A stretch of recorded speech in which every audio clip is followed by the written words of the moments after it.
Мерките на владата за борба со инфлацијата се само популистички и нема да донесат резултат на долг рок. Ограничувањето на пазарот не е одлика на пазарната економија и нема да помогне да се стабилизираат цените. Од стопанските комори предупредуваат дека по престанокот на важење на мерката за замрзнати цени ќе се вратат на старо.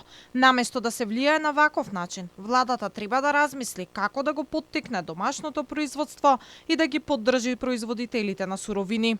Овие мерки што владата ги носи на краток рок може би имаат, да не речем, некој популистички ефект.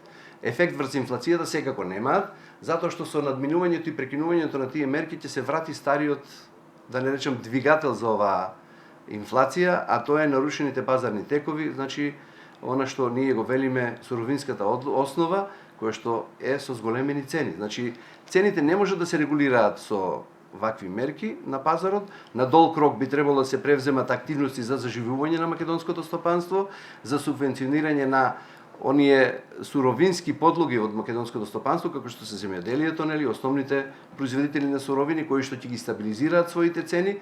Бизнисот е согласен дека во пазарна економија, каква што е македонската, треба да функционира слободниот пазар, а честото носење на мерки кои го попречуваат не помага. Владата треба да размислува на долг рок. Една од препораките на Стопанската комора на Северозападна Македонија е намалување на даночните стапки за одредени производи. И оттаму согласни дека треба да се развива домашното производство. Честата интервенција на владата и на институциите врз цените не помага кон решавање на проблемот со инфлација.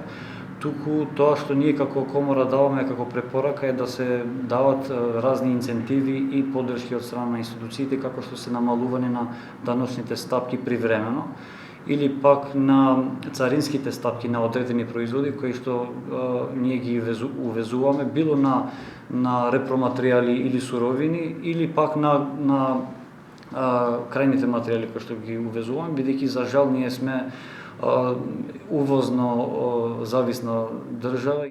Владата во обид да ја заузда инфлацијата изминатите 2 години игра топлоладно со бизнисот и компаниите, но никако да го најде рецептот за да ја смири инфлацијата. Инаку според официјална статистика, инфлацијата во август е 8,3%.